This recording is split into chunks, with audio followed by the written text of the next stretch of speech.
All right. Hi, everyone. Thank you for joining us today. Please, if you can, turn your cameras on so we can see everyone. I'm Miriam Green, Director of Marketing and Alumni Affairs at American Friends of the Hebrew University. Thank you for joining us for our Alumni Association's Torch Talks event. It's wonderful to have so many alumni and friends with us today. The Alumni Association seeks to engage all HU alumni in the United States to foster a lifelong connection to the university and to connect alumni around the country and around the world. These talks are just one way that we work to bring our alumni community together.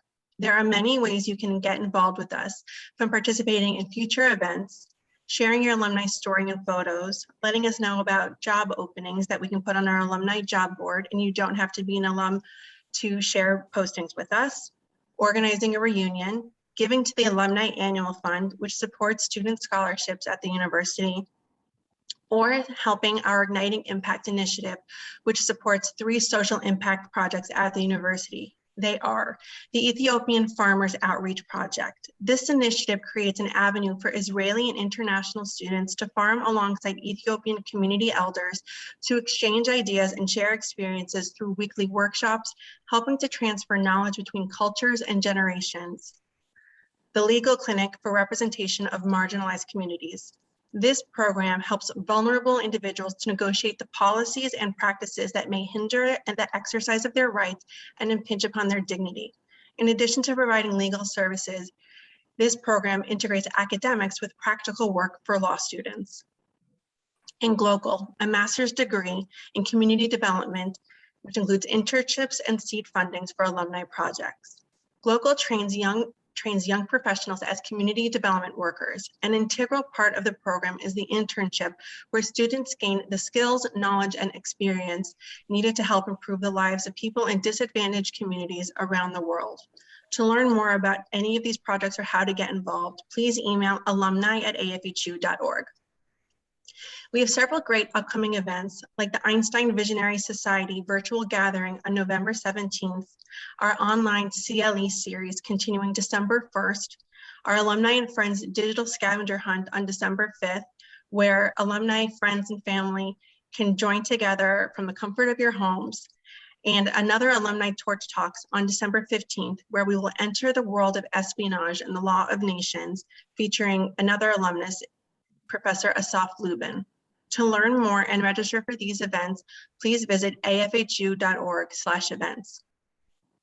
Today, as you may have noticed, everyone will be on mute, but we will be taking questions at the end of the presentation. To submit a question, please use the chat box, and we'll do our best to get to as many as we can. I want to extend a special thanks to Saul Korn, who helped to organize today's event. Thank you very much. I'm now pleased to introduce our speakers today. Ami Eden is the CEO of 70 Faces Media, the largest and most diverse Jewish media company in North America. Its brands include the Jewish Telegraphic Agency, My Jewish Learning, Hey Alma, Feller, The Nosher, and the New York Jewish Week. Matt Katz reports on air at WNYC Public Radio and NPR about immigration, criminal justice, and politics. He covered New Jersey Governor Chris Christie for more than 5 years, first for the Philadelphia Inquirer and then for WNYC. In 2015, Matt and a team from WNYC won a Peabody Award for their coverage of Christie and the Bridgegate scandal.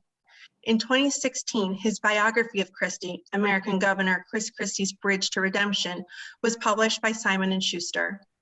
He has written about politics and immigration for the Washington Post, the New York Times, the Atlantic, the New Republic, and Politico. Before covering the State House in Trenton, he spent time in Afghanistan writing a series on reconstruction efforts for the Philadelphia Inquirer that won the Livingston Award for international reporting for journalists under the age of 35. Malina Saval is features editor at Variety, where she covers the human interest and entertainment beats. Her writing and essays have appeared in the LA Times, Glamour, Jerusalem Post, Forward, Tablet, and various other publications.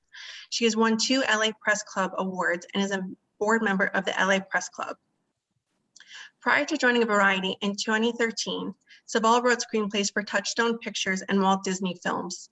Her book, The Secret Lives of Boys Inside the Raw Emotional World of Male Teens, was published in 2009, and she's appeared as a guest on such programs like NPR's Talk of the Nation, CBS Radio, and The Pat Morrison Show.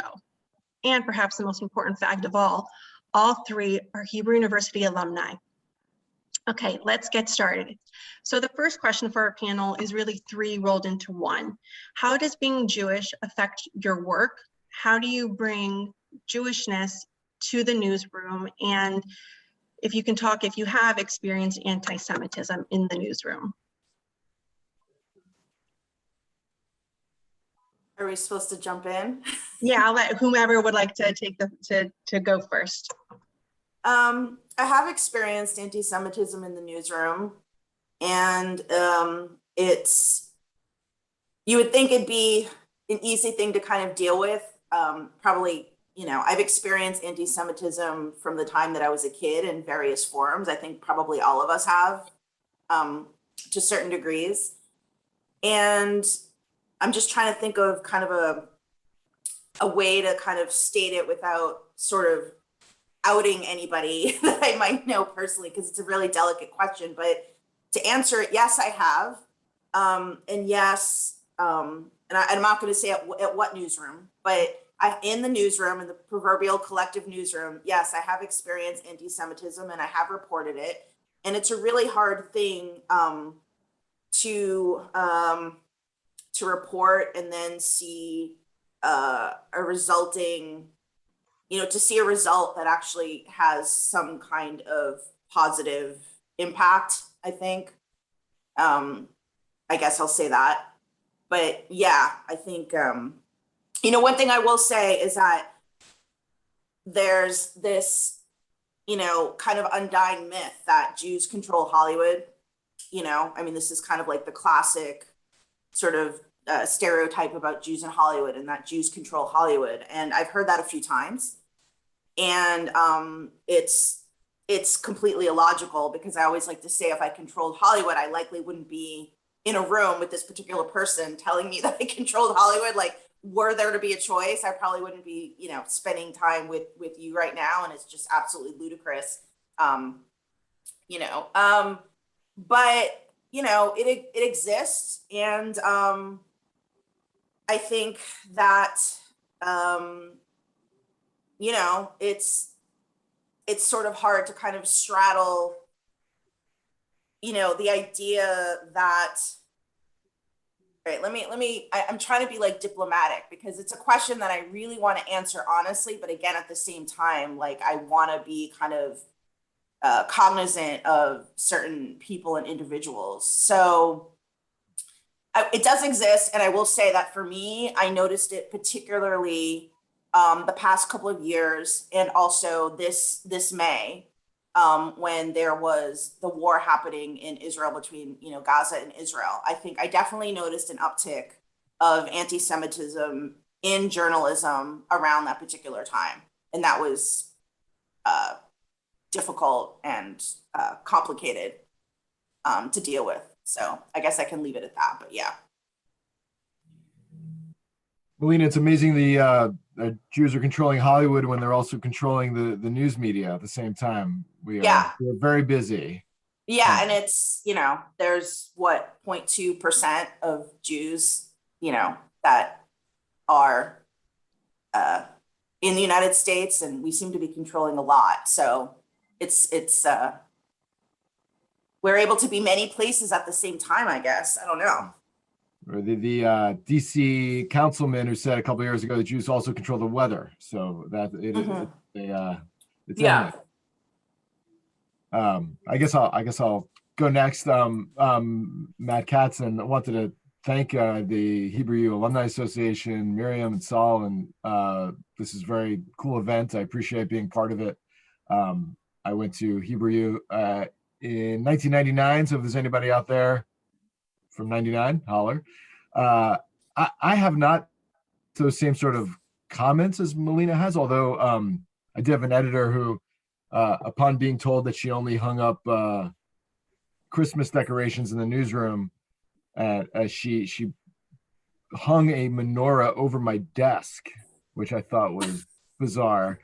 and I let it go. But I have not faced that kind of anti-Semitism specifically in the newsroom. I have certainly in terms of my media coverage, which we'll get to later. But I wanted to hit on another part of that question about the bringing Jewishness into my work, and I really do think, like, as a journalist, I've always been drawn to underdog stories and to stories about people who are marginalized, and I'm sure that stems from my Jewish cultural and educational tradition, and having an affinity for people who are in those sort of circumstances. So, I mean, I've reported on asylum seekers and migrants and the homeless, people displaced from their homes for whatever reason, people maligned for their birthright, whatever it may be. I've been drawn to reporting on Muslim Americans for that very reason,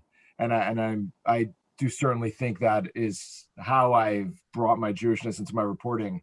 More recently, it's been reporting on white supremacy and domestic terrorism, because I think I am maybe more attuned to certain canary in the coal mine stories about white supremacy that other white journalists are not necessarily.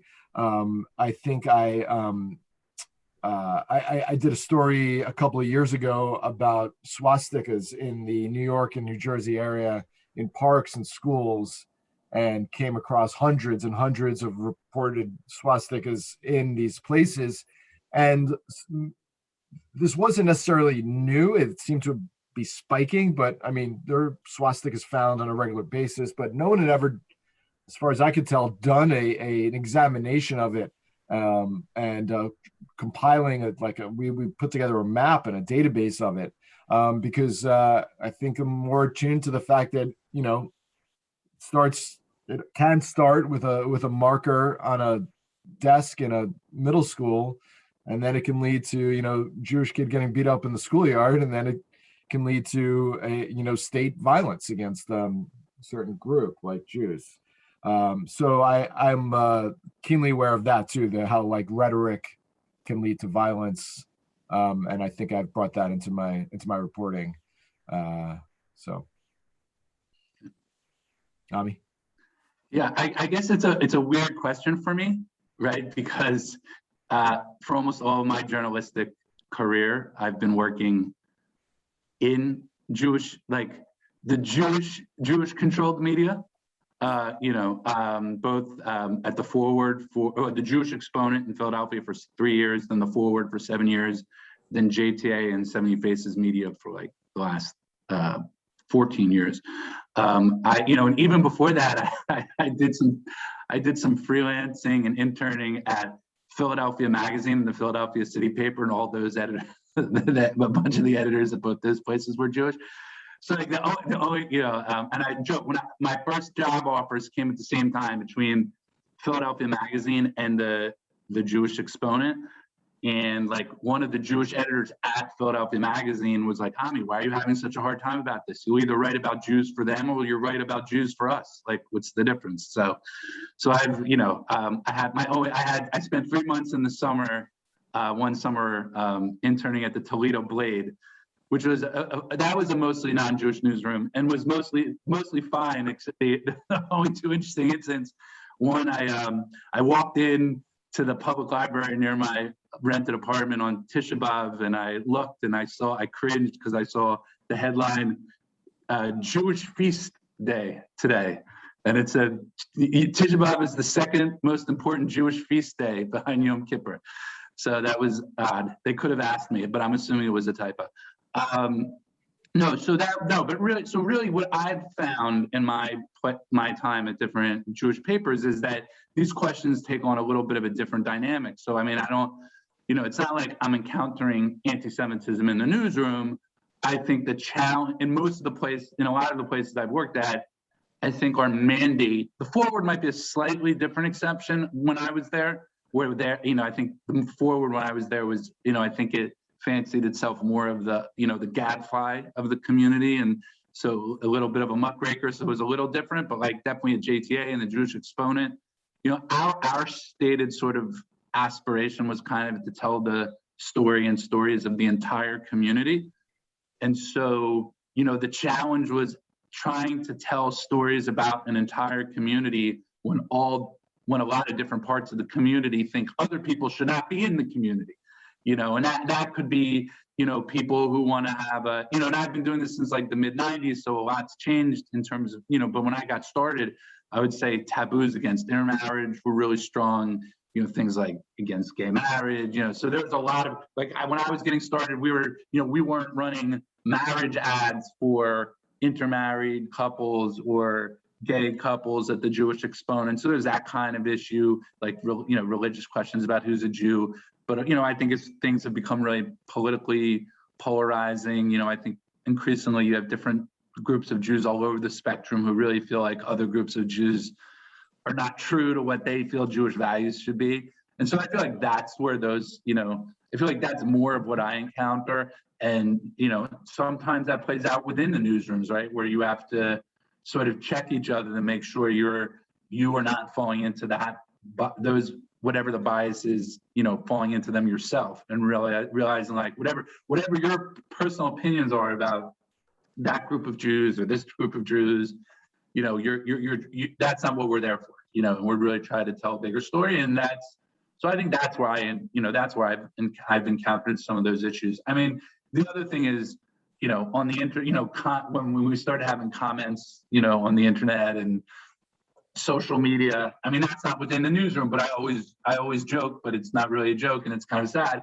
From my experience, there are two types of people who comment on Jewish media articles: people who really hate Jews and people who really hate Muslims, right? Those are like the two types of people. And the people who hate Jews, it all, you know, they all hate different types of Jews. So, you know, it just depends. It could be like white supremacists who hate Jews, Black nationalists who hate Jews, Jews who hate other Jews, those Jews then hating the other Jews back. So yeah, I guess that's probably where, you know, that's where I've encountered that the most, is usually, you know, from time to time, sort of the outside, you know, the outside stuff that comes our way via the internet, usually. Yeah, I mean, just to piggyback on that, like, to agree with Ami, I get whenever, I mean, I could be writing something about, you know, Fauda, which, you know, isn't, sure, you could say it's Jewish, but really, you know, it's an Israeli TV show, and it stars Israeli actors, and it stars actually Palestinian actors, and it'll be, you know, an article doing a review about, you know, Lior Ross's, you know, next endeavor, or, you know, what he's, you know, Hit and Run, which was his latest show.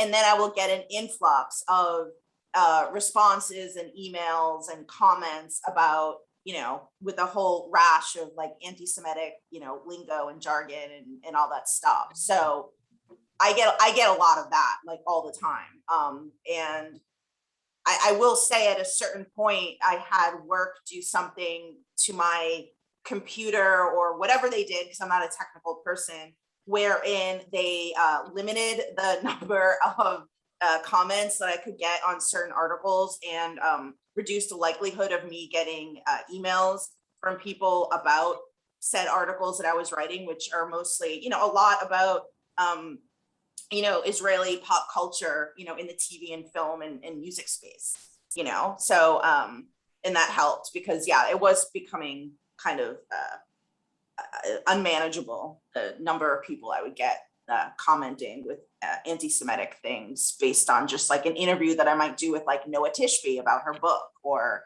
you know, Avi Sakharov if I was interviewing him, or, you know, Guy Levy, you know, like anything to do with entertainment. So yeah. All right. Okay, so we're going to move on to our next question, which is portrayal of Jews in the media, so in entertainment. So we're talking about TV, movies, music, literature, politics, news stories. I mean, I guess it's mostly what I do. I mean, not mostly what I do. I cover, you know, entertainment in all facets, film, TV, theater, and whatnot.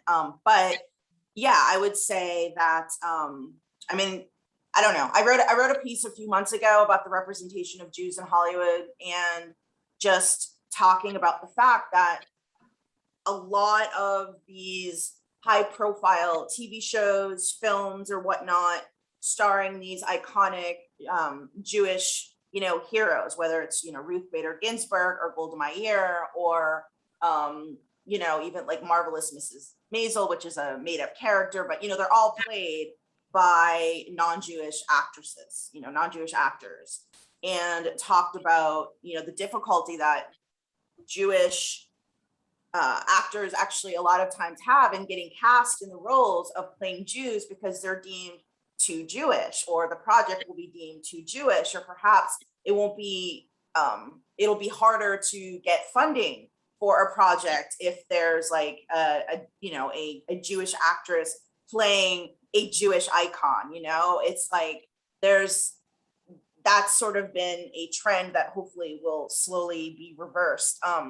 So yeah, I mean, it's sort of a large topic, but I guess I'll start with like just, positive. I saw a film the other day. And again, there's an embargo on it, so I'm not allowed to like really review it or say too much about it, but it's Paul Thomas Anderson's Licorice Pizza. And it's about growing up in the San Fernando Valley in the 70s. And it stars Alana Haim, who's, the band, Haim. Sorry, that's my dog. And I didn't expect, all I will say about it is that, Kennedy, all I will say about it, it's incredibly,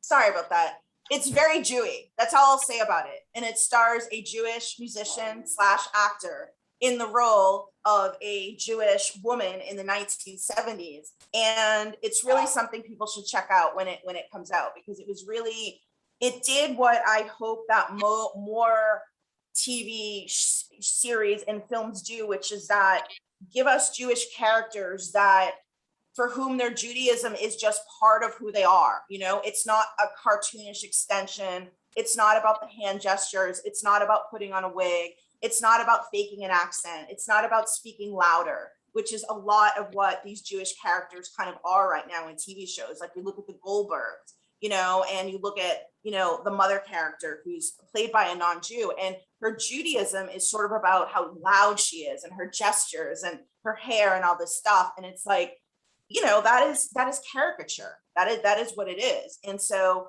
this movie Licorice Pizza, while it's not specifically a Jewish plot line, so to speak. It stars an actor who's Jewish, who talks about her Judaism in a way that is very organic. And she just is Jewish. It just is part of who she is. And I really, really like that about this film. And I think we do need more of that, because a lot of the movies and TV series in which someone is Jewish, that's so forced, and it becomes a lot about the accoutrements, that, the clothes, the costume, again, the accents, and it's really not, it becomes a cartoon. So that's primarily what, I was writing about, and what I think about a lot. You've had actors, and, actor, comedian, Sarah Silverman, who we all know, and I really love her. And, she too, like she was on Howard Stern and on her podcast too, talking about, the difficulty of getting cast for a lot of these Jewish roles, because she is told she's too Jewish. She's too Jewish to play the Jewish roles, because there's still this kind of proclivity in Hollywood to create this very assimilated version of what especially women, what the American Jewish woman is like, and she's fair skinned, she's got porcelain skin, she's dainty, she's everything, one would want from like a kind of classic, kind of beautiful, assimilated American person. And the Judaism is kind of like not really a function of who this person is. And you look at so yeah, I think that oftentimes it is very difficult for Jewish actors to get cast in the roles of playing Jewish women, because it's simply seen as they're being too overtly Jewish. So yeah, that's definitely something that goes on in Hollywood a lot still. The other thing that goes on in Hollywood, and this gets to something that I've reported on, is the portrayal of Orthodox Jews in Yeah. like in Hollywood and in movies. I mean, in movies and shows centered around Orthodox Jews, which Yeah. is something we just never saw before. Working at a public radio station in New York, we've reported a lot on anti-Semitism faced by Orthodox Jews.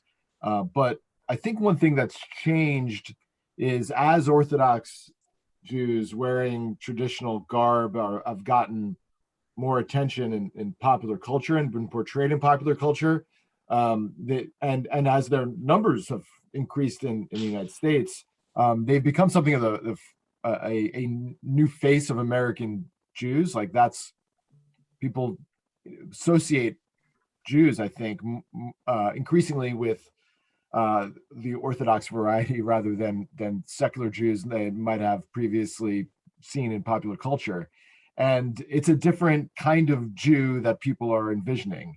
In New York, the Orthodox Jews are seen as powerful. They're seen as they have their voting bloc and therefore can dictate how they want things done in their neighborhoods in Brooklyn. They can summon a mayor on a moment's notice, and it's not these are not like marginal. They're not seen as marginalized, maligned people. They're seen as people who are powerful. They're seen as predatory when it comes to real estate in Brooklyn, and that is I think a relatively recent phenomenon in terms of it creeping into the broader perspectives in media. And it's gotten a little tricky in the last several years as we've reported on anti-Semitism, because there was a sense that anti-Semitism in the Trump era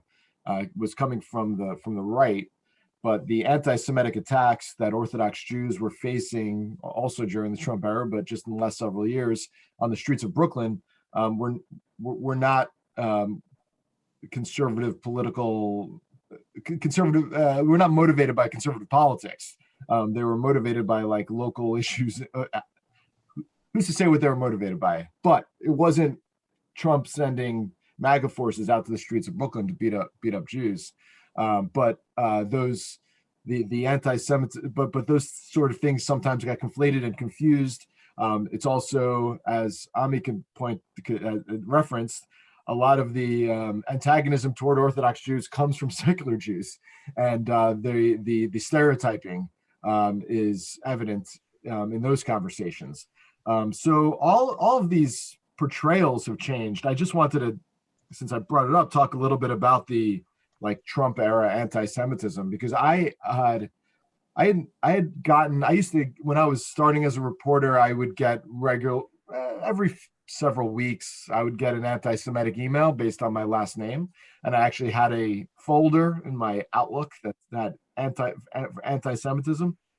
But things exploded in 2016 leading up to the presidential election.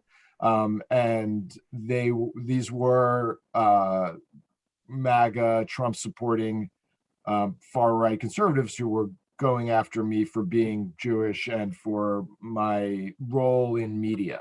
It was very specific to that. So I ended up doing a story about it. I centered the story on a conservative Jewish political commentator and journalist, Bethany Mandel, who had to get a gun because she had criticized Trump and was facing so much backlash from his supporters, even though she is quite conservative herself. And then I started contacting the people who were calling me kike on Twitter to see what was motivating them. I actually interviewed several of them, and it was the stereotypes and the tropes that they told me were both ancient and new age. I mean, it was they Googled my name and saw pictures of me accepting a journalism award with other journalists who they thought were Jewish and also Asian journalists. And one of the guys said, it's just like you're influencing everything. It's I actually pulled up the quote earlier to refresh my memory.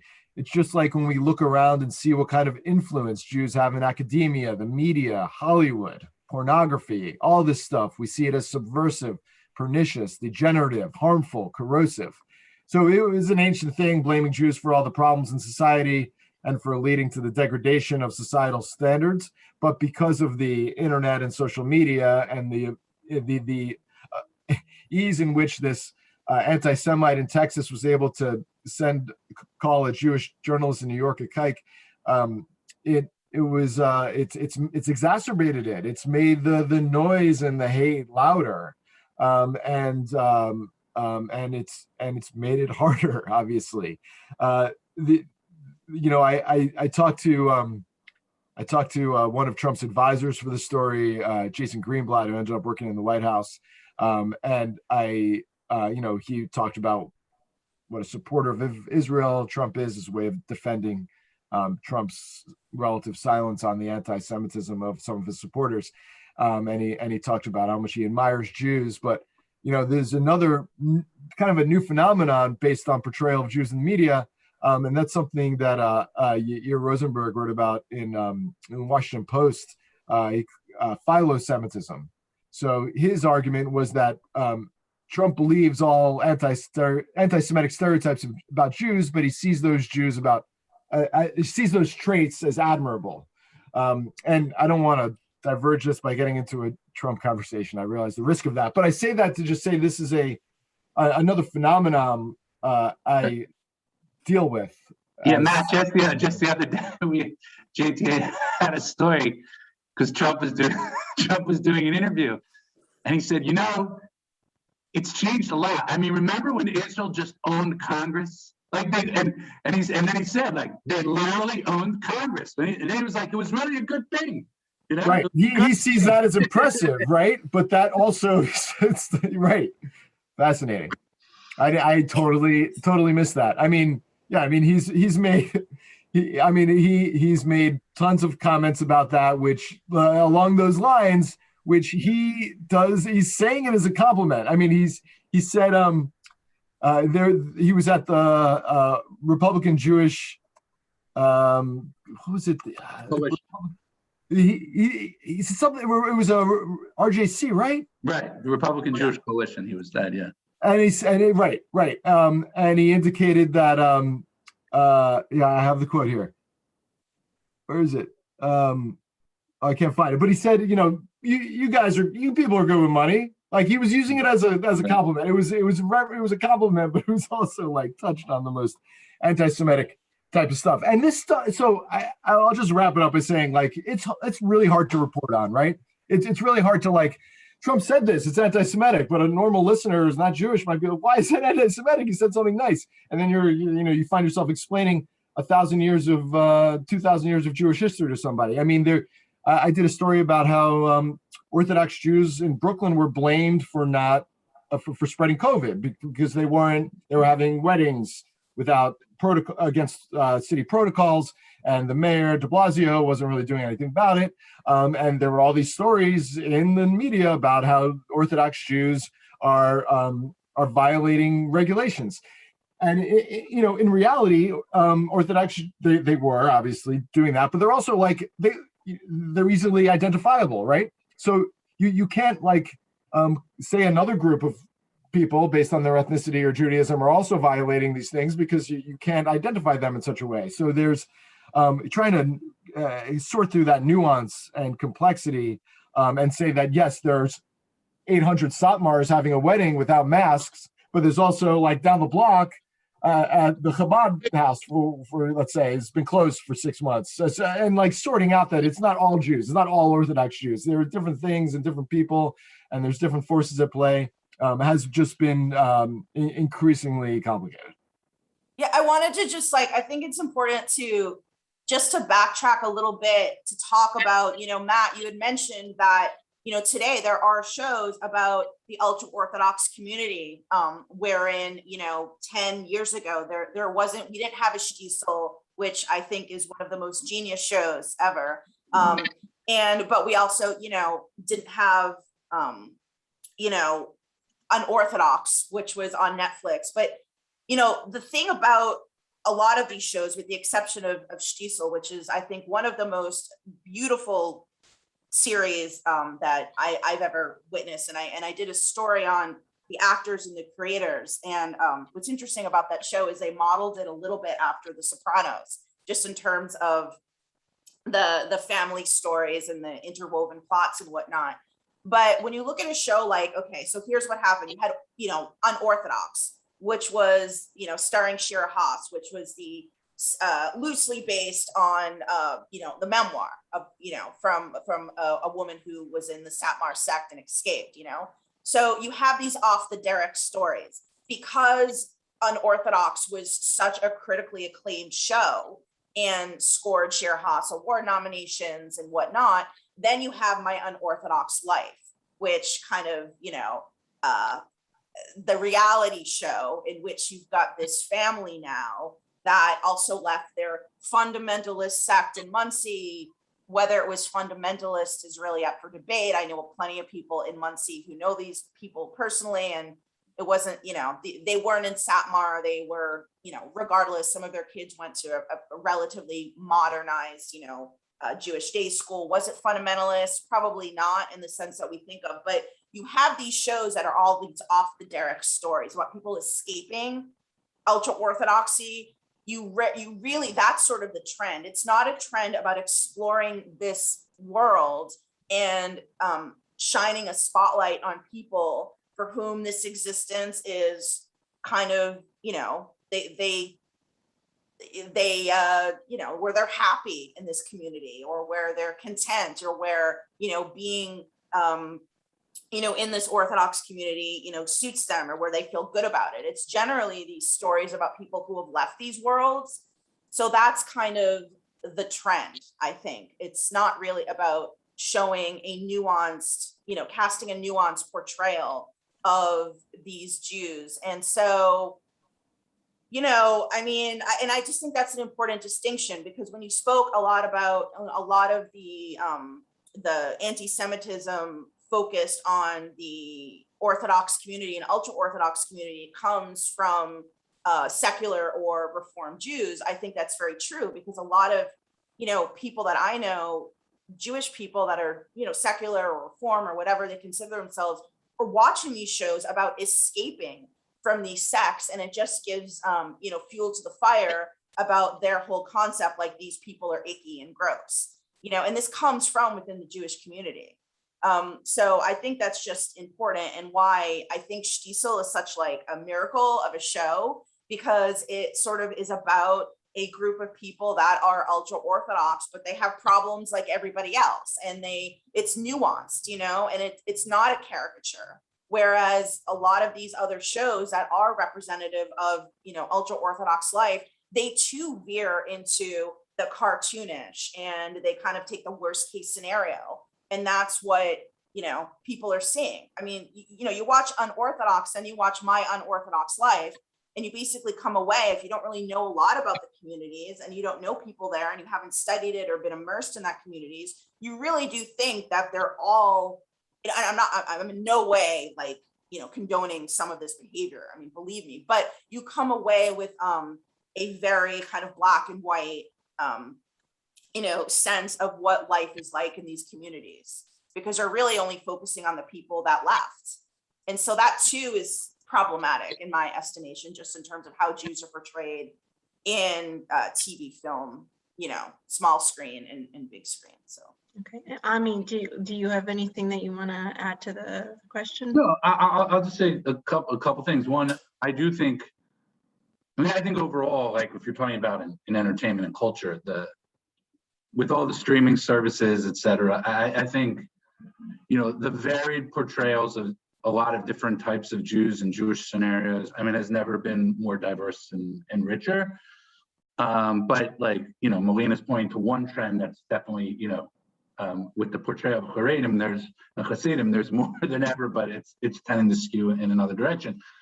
But I also, but I also think, with taking this into the real world, like Matt, you were talking about, in politics, you'll see certain scenarios where ultra-Orthodox Jews are being presented as like the face of Jews, but also, on the left, you'll see all sorts of, pro-BDS Jewish groups, who become voices, Jewish voices that get heralded in those circles. So, I mean, I think one of the things we really are seeing is that there's so many, I think there's such a, I think everybody, most people want to think of themselves as philo-Semitic, right? I mean, you see surveys, and Pew will have these surveys, and I think it remains true that Jews are like the most admired, sort of religious group in the country.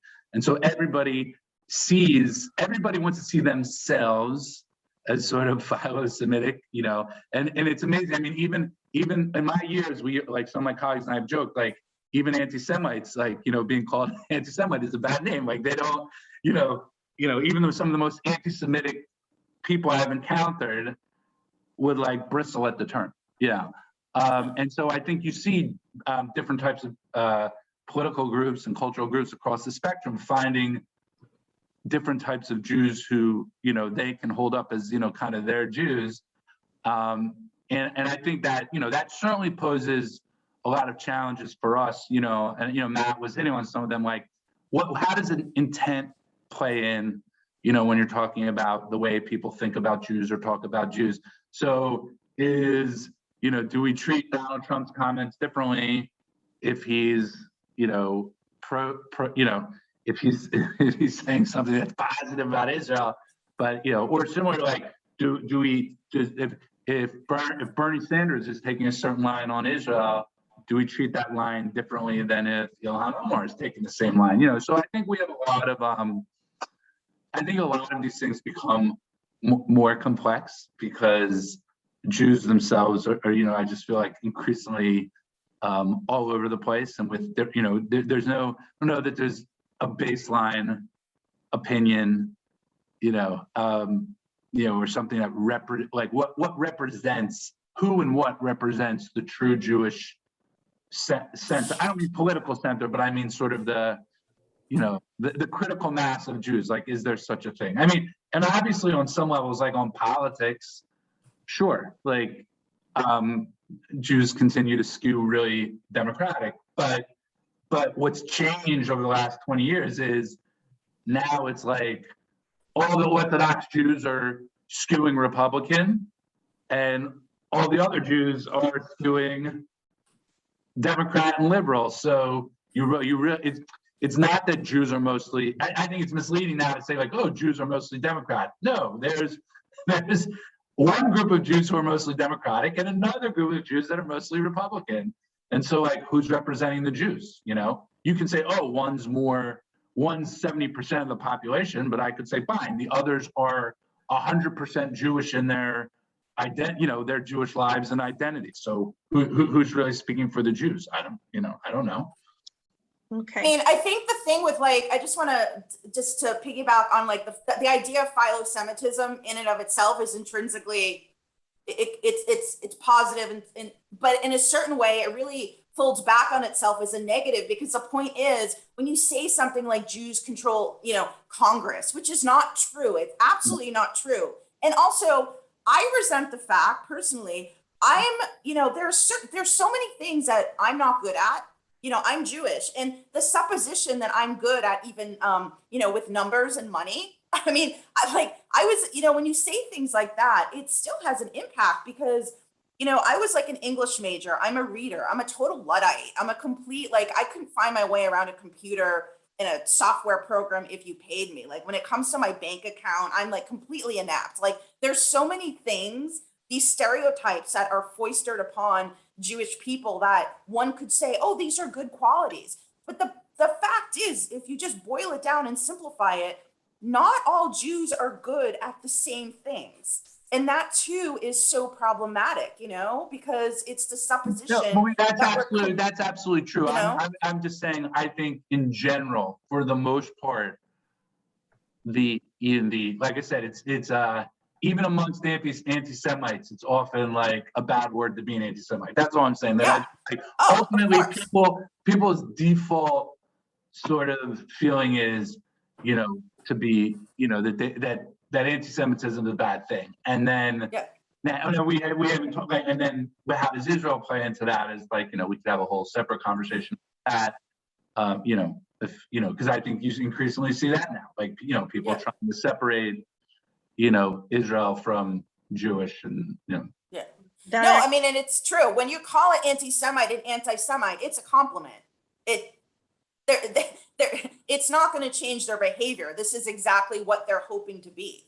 They wear it as a badge of honor. So, but just one quick thing. Sorry, I don't want to monopolize, but just like the reality of how things work, and specifically in terms of what TV shows, get picked up and are made in Hollywood. If a show does well and it gets a lot of eyeballs on the screen, for example, Unorthodox starring Shira Haas, it was critically acclaimed. There was Emmy nominations and whatnot and Golden Globes. That is the exact reason that My Unorthodox Life was greenlit, because they saw. So it's like, and it's about advertising dollars, and it's about, essentially, making the streaming platform even more prominent than it is. So, I mean, it's not even like people are sitting down and thinking, oh, that Jewish show did well, let's do another Jewish show. It's simply because of the numbers and, how well a particular show did in the ratings. Right. So, and you're seeing, a lot of the shows we're talking about here are like, it's through Netflix, but like, they are so, they're so, their ability to measure and understand things are so specific that, we had something a few months ago about the creator of Strugim, which was like a show not about like the ultra Orthodox, but like sort of the dating scene, the modern Orthodox, the religious Zionists in Israel. The greatest show. I love that and show. He was saying, and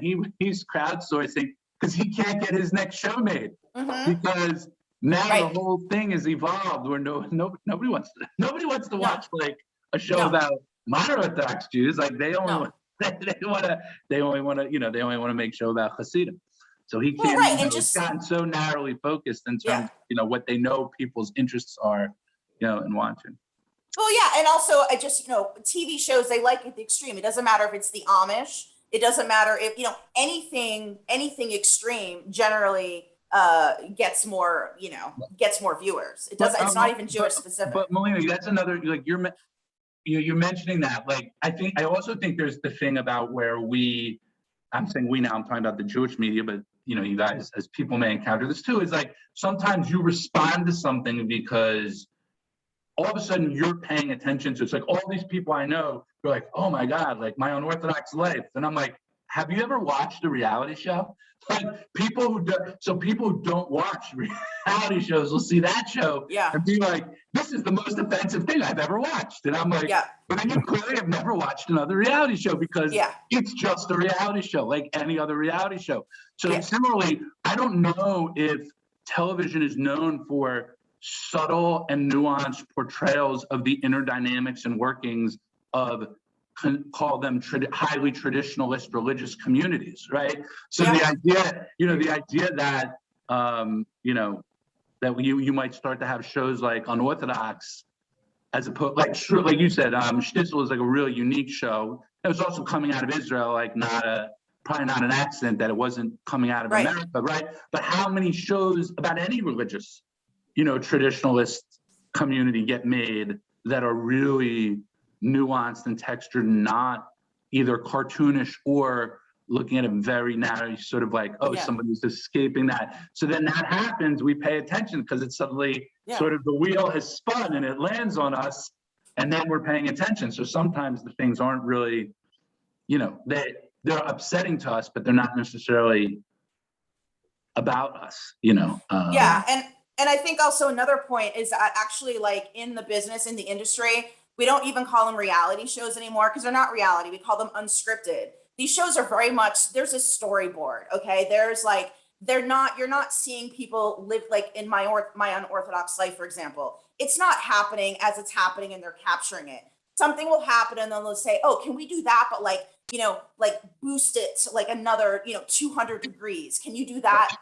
But say it this way, or like, can we add this? There's nothing realistic about reality TV, which is why they kind of even changed it when it comes to like nominations. They're unscripted because technically there's not a script, but the people involved are given a lot of instruction and they're told to beef up parts. And so it is in its own way, it's a very highly produced, program that is, produced in order to get a desired, net result from people watching it. Right. Right, I okay. also, go ahead. Sorry, I'm sorry to cut you off. We did have one more question, but I'm cognizant of the time, so I do want to open it up to our audience to be able to ask questions. So And again, ma'am, I had to say hi to my parents and say hi to my cousin Jeffrey. Okay. there. All right. Hi, everyone.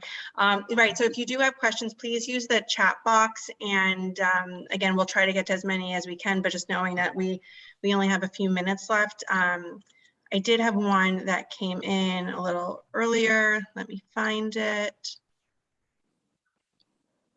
So this is from Glory, and the question is around Jewish Hollywood celebrities like Natalie Portman and Seth Rogen, who regularly condemn Israel, rightly or wrongly, publicly on social media and in the press, and seem to have no understanding of what their words do to fuel anti-Semitism and push forward false narratives. Is there a way to educate them given the size of their platforms? And this is open to any on the panel who want to answer. I just want to clarify one thing. I don't know much about Seth Rogen.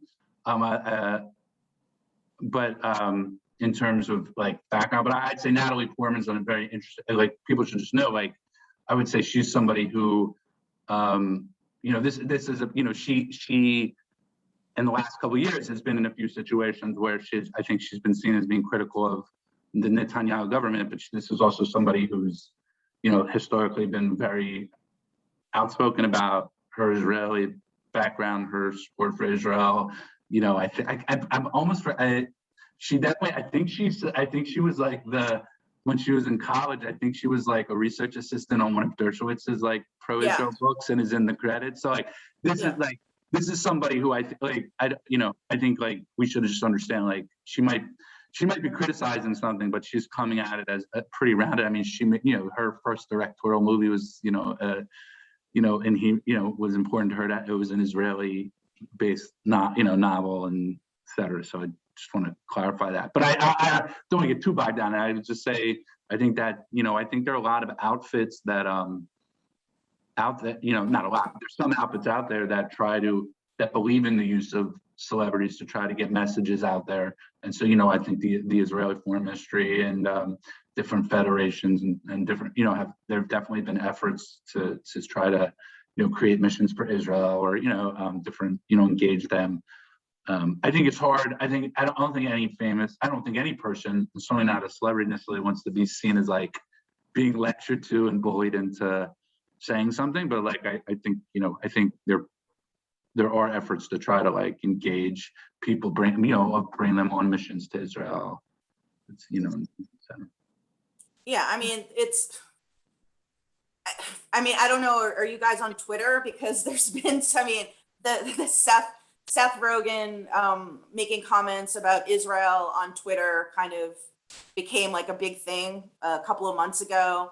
And there were other people, I don't know if they want me to mention their names, but there were pretty prominent Jewish actors and writers, that were Jewish in the entertainment business that wanted to have conversations with Seth to kind of talk to him a little bit. Because again, this is what's interesting about Seth, and I do like him quite a bit as a person, but his parents like met on a kibbutz, or they worked on a kibbutz. This is a person who went to Jewish day school. I mean, this is not a person who has no exposure.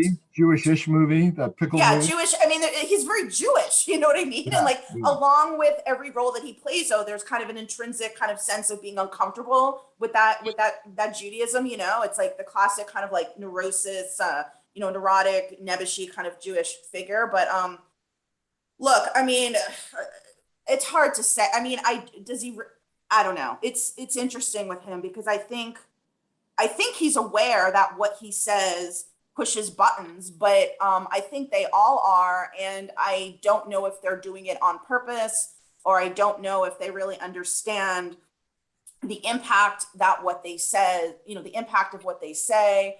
I know that there have been various different groups from Creative Community for Peace to just, members of the ADL that have reached out to try to, but. I also think there's a sort of like, if you're coming at it from this sort of like pro-Israel Hezbollah perspective, there's a little bit of a struggling of kind of wanting to have it both ways, because like the people we're talking about, for some of the celebrities that we're talking about now, like these are people who have grown up in Jewish environments. They've been told to be, I don't necessarily, I think sometimes they'll make a simplistic characterization of how Israel was talked about, or is talked about. But ultimately, these are people who are like, they grew up in Jewish settings, in Jewish organizational, educational settings. They were told that to feel very connected and very invested in Israel. Over the last, call it 10, 15 years, politics in this country has become very polarized. Even more so in a lot of ways. Israeli leaders, in Bibi anyway, has been, he's taken sides, and he's been on the side, and people feel, they were told a certain story about Israel, and you can tell them any talking points you want, but when the Prime Minister of Israel gets up and says, "Hurry, get to the polls because the Arabs are voting," what do you think that's going to that's going to have an impact? Like if you've been raised your whole life to think Judaism is important because there's a certain set of values behind it, and that Israel, pro-Israel speakers will have to say like Israel's a liberal enterprise, and it reflects liberal values. You're gonna, there's gonna be tough things. Like you're gonna, it's not. You can't have it both ways. So, I think there's different types of people who are making different types of criticisms and comments. I don't think you can just lump them all together. And sometimes they're coming at it, they're even if people are not anti-Israel themselves, but they're getting their information from bad actors, right? Yeah. But then you have other people who are grown up in a very pro-Israel Jewish milieu, and they feel, disillusioned and disappointed. And I'm not saying everything they then say is right, but saying it's not surprising. It's right. It's sorting out what. I'm sorry, Mary, but I just sorting out what is anti-Semitic, and what comments are anti-Semitic, what comments are simply opposed to the current government in Israel. What are comments that would be made at a cafe in Tel Aviv between friends who are debating the politics of the day, and are within the normal course of discourse in Israel, are then, if they're made by a certain member of Congress or a certain Hollywood actor, are then deemed anti-Semitic here. And then and then that's sorting out which is what is difficult, particularly if you're not familiar with these issues and aren't Jewish. And then repeating, if Ted Cruz says somebody said something anti-Semitic when they said something that was just in opposition to Israeli governmental actions, do we in the media then repeat that accusation, or do we try to sort it out? It is incredibly difficult, and it is getting increasingly so. And then particularly when it comes to Israel, and voices on the left saying that, again, this Israel controls Congress idea, and the Jews control Congress, when the most ardent pro-Israel voices in Congress are actually from Christian conservatives and not Jews.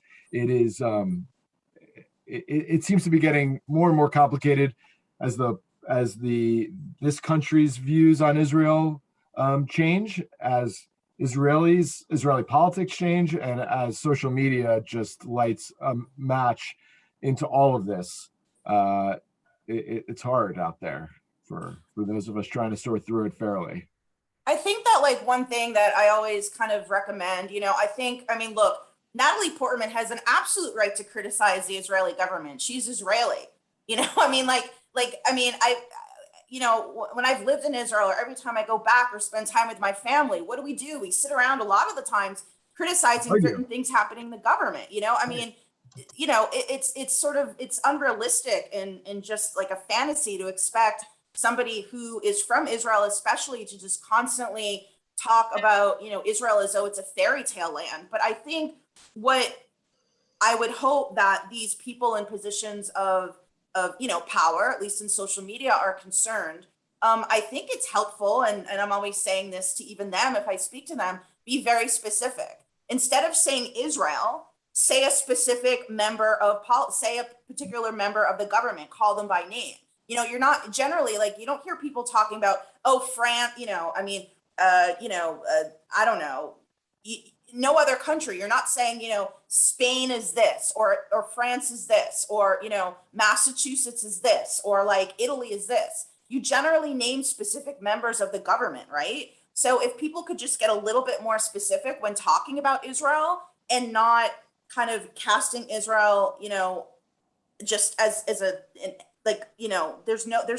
no nuance. There's just, it's just Israel as a whole, as one giant entity. And I think that's what's not very helpful. I think if people can get very specific and say, look, I love Israel. It's my home. I was born there. I speak the language. I love the food. I have family there. There's so many amazing things about what Israel is doing. This particular politician, I disagree with his actions, but there's not a lot of that. There's not a lot of that at all. So I think that's also a problem and something that I think should change. Right. So I realize I didn't get to too many other questions. We are over time.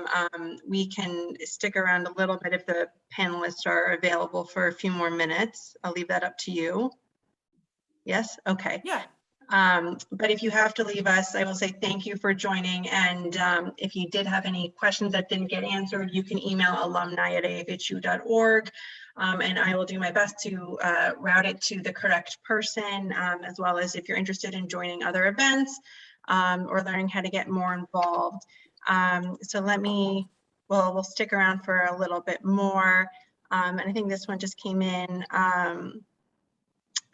So actually one thing, and some of it was actually kind of answered already, was the representation of, or the changing perception of Israel and Israelis, and how as the proliferation of shows and movies that have been exported, and as well as social media and public figures played a role in it. And I think we touched on that a little bit, but Matt, I'll give you the first chance to answer that. Yeah, I started talking about Israel a bit. I mean, there's been a sea change, I think, in the public perception of Israel politically over the last few years, which really culminated with the Gaza war and how that was viewed on social media. And I think it crystallized with the conflation of the Black Lives Matter movements and the Palestinian rights. The idea that there was if you were in solidarity with Black people getting killed by cops in America, you then should also, and were really obligated to be in solidarity with these people of color who were being killed by a white Israel, which obviously is problematic for several reasons, particularly because of the fact that Israelis aren't universally white or mostly white. I think there's so the support that Israel has enjoyed from the American broad swaths of the American populace and the political establishment of both parties over the last several decades, I think is ending. I don't know how far the other way it might go, but clearly with the advent of the growth of groups like J Street to counter AIPAC and members of Congress who are Democratic members of Congress who speak out against funding for Israel, there is a major change underway in terms of how we talk about Israel in the media and then how it's handled politically. And there are certain forces, Christian conservative politicians, who are making it a partisan entity, a partisan issue, in that Democrats are anti-Israel and anti-Semitic, Rudy Giuliani said he's more Jewish than anybody, than Democrats who don't fully support Israel in the way he views they should support Israel, versus Democrats who question Israel. So there's a major change underway, I think, and I don't know where it's going to go. I mean, Malina, do you want to add anything to that? Wait, can you repeat the specific question? Because it was. Sure. So it was talking about the changing perception of Israel and Israelis. I mean, I guess I can just, all I can say from that is about that. One thing is that about 15 to 20 years ago, the number of formatted shows that were coming to the United States. So like what the entertainment industry does is a lot of times they'll buy formats, TV show formats from other countries, and they'll remake them in the United States. So many shows are remakes of British original, like British shows. And so we got, the industry got a lot of its formats from Great Britain, the UK. I think Japan was also really big up there. I mean, things you don't even think of, like game shows, a lot of these originated in other countries. Now we get so many of our TV shows that we remake and repurpose from Israel. So in that respect, Israeli content has really blossomed and kind of ballooned in Hollywood.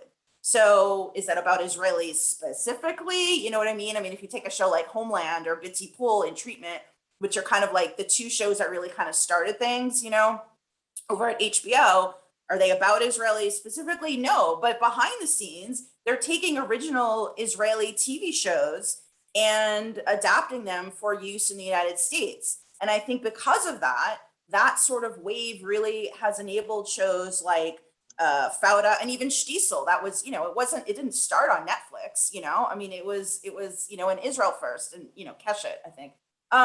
So, I mean, I guess in that respect, there's more Israelis that are kind of getting, that more Israeli TV shows and more Israeli talent are being, there's more exposure to them in the United States. So I guess that is kind of important, even though it's maybe not something one thinks about. If you're doing more business with Israel and you're relying on a lot of what they're writing and their storylines, that's really cool and really important. One thing that Israeli entertainment does, in Israel, the budgets are much smaller. In the United States and Hollywood, there's a lot of, the budgets are much bigger, and you've got the bells and the whistles. Israeli TV and Israeli content is lower budget, and there's a lot more focus on the scripts, the actors, and the scripts and the screenwriting. And so, which really are the most important part of these stories, and where you can really flesh out your characters. And I think the studio system really realized, like, wow, there's this whole nation creating these TV shows with these characters that are so interesting and so fleshed out, and took a real interest in that.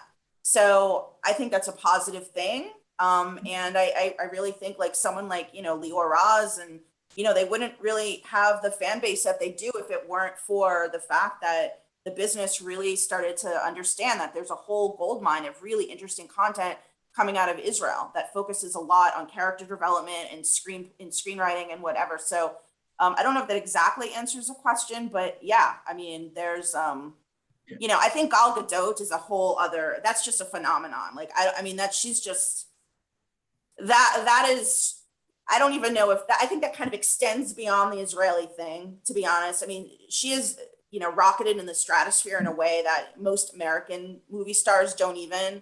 So I think like anything in showbiz, every once in a while, people will come out and they'll just, become stars, in a way that most people, don't. So I don't know if she can kind of be included in that, but, yeah, the fact is there's way more Israeli content being produced in the United States that people are probably not even aware of. And so that's, I think that's a great thing.